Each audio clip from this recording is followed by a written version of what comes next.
Assalamu alaikum student. Today our topic is the comparison between TCP IP and OSI reference model.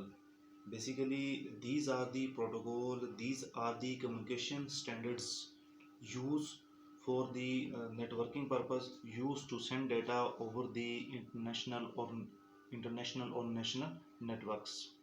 These protocols define the set of rules that how a computer or how a node can communicate with another node on the networks. कि networks में data एक जगह से एक computer से दूसरे computer तक कैसे जाता है, नेटवर्क में मैसेज एक कंप्यूटर से दूसरे कंप्यूटर तक कैसे जाता है. These things are defined by the protocols. These are the set of rules, ठीक है, that are used by the according to the international standard organization. Now I want to differentiate between these two models. TCP/IP stands for Transmission Control Protocol or Internet Protocol, whereas OSI stands for Open System Interconnection. These are its abbreviations. Secondly, it was developed by US Department of Defense DoD, and OSI Open System Interconnection, it was developed by ISO International Standard Organizations. Basically OSI एक reference model है.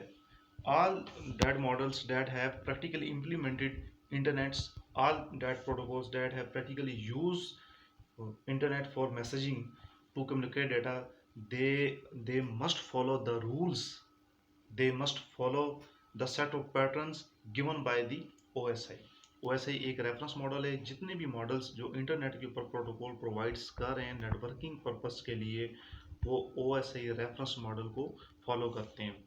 उनमें एक TCP/IP है कि ये practically implement हुआ internet के ऊपर, और ये नेटवर्किंग इन्हीं मॉडल्स को फॉलो करते हुए ये एक सर्विसेज प्रोवाइड कर रहा है.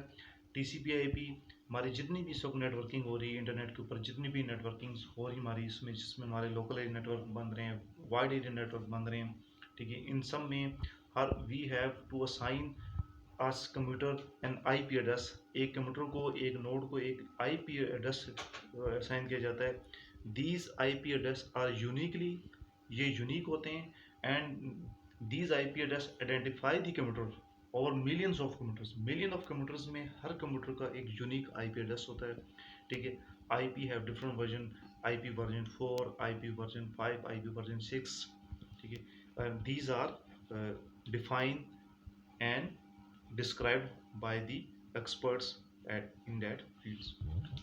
Third, TCP/IP consists of 4 layers: application layer, transport layer, network layer, network access layer. And OSI model consists of 7 layers. We have seen in the previous video that OS model have 7 layers for application layer, presentation layer, session layer, transport layer, data link layer, transport layer, and then the last physical layer. Basically जो काम ये 7 layers करती हैं TCP, वही काम TCP/IP protocol में ये 4 layers करती हैं. यानी जो OSI मॉडल की 7 layers जो उनको जो वर्क असाइन है, वो जो काम करती हैं, ठीक है, वही काम TCP/IP की 4 layers करती हैं. और अगर ब्रीफली कहा जाए तो इनका पर्पस होता है कि डाटा को एक कंप्यूटर से, एक नोड से दूसरे नोड तक लेके जाना, डाटा को एक कंप्यूटर से दूसरे कंप्यूटर तक सेंड करना. तो these are the basic purpose. और वो एक फॉर एग्जांपल एक कंप्यूटर इस कॉन्टिनेंट में हो सकता है, एक कंप्यूटर दूसरे मुल्क में हो सकता है. यानी एक नेटवर्क वो स्पैन्स करता है, लार्ज एरिया भी कवर कर सकता है, एक स्मॉल एरिया भी कवर कर सकता है, बिटवीन दी कॉन्टिनेंट्स भी हो सकता है, बिटवीन दी कंट्रीज भी हो सकता है, ठीक है. तो these protocol manage all these things कि किस रूट से डाटा जा रहा है, डाटा के साथ साथ क्या क्या चीज़ें नेसेसरी हैं, कौन कौन सी लेयर्स उसके साथ काम करी. These all things are described in these protocols. Next, it is a client server model use for transmission of data over internet. इस वक्त इंटरनेट के ऊपर जितने भी ये लोकल नेटवर्क्स बन रहे हैं, जितने भी इंटरनेट कैफेज बन रहे हैं, उन सब के ऊपर जो प्रैक्टिकली इंप्लीमेंटेड हुआ वो TCP/IP हुआ है. हर कंप्यूटर को एक IP एड्रेस दिया जाता है, उसके ऊपर सबनेट मास्क होता है, वो एक कैलकुलेशन के थ्रू उसको दिया जाता है, ठीक है. और हर कंप्यूटर इंटरनेट के ऊपर जो कम्युनिकेट करता है वो अपना IP एड्रेस के थ्रू करता है. इफ़ एनी कंप्यूटर और any node has no IP address, तो तो वो कंप्यूटर जो है वो इंटरनेट के ऊपर कोई डाटा या मैसेज ना ट्रांसफ़र कर सकता है ना वो रिसीव कर सकता है। एंड इट वैसे it is a theoretical model which is use for computing system. ये एक रेफरेंस मॉडल है, थ्योरेटिकल मॉडल है। इसकी बेस पे ये इसको देखते हुए बेशुमार मॉडल्स बन रहे हैं और वो इम्प्लीमेंट हो रहे हैं, और जो सबसे सक्सेसफुल है वो TCP IP है।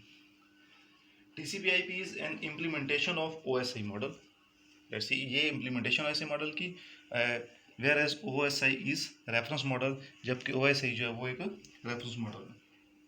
नेक्स्ट है TCP IP is based on protocols. OSI model is layer based model. Basically क्योंकि इसमें लेयर्स डिफाइन कर दी गई हैं, हर लेयर्स का एक काम है, ठीक है। और TCP IP एक प्रैक्टिकली इम्प्लीमेंटेड मॉडल है जो प्रैक्टिकली इंटर नेटवर्क के ऊपर इम्प्लीमेंटेड है। These two are basic difference between TCP and OSI. Now I briefly describe that TCP IP is a network model used for client server networks on the internet. It has 4 layers, whereas OSI is a reference models. It has 7 layers. It is used for standard communications. तो जो layers जो इसकी 4 layer काम function provide करती हैं वही OSI की 7 layers करती हैं, ठीक है। कोई भी मॉडल्स है that have to perform the same functions, ठीक है। These are very important topic according to board point of view। इन दोनों मॉडल्स का क्या डिफरेंस है, ठीक है। And any question regarding these this topic can be asked in comments, and I will give you the answer in the next video। Thank you ji. अल्लाह हाफिज़।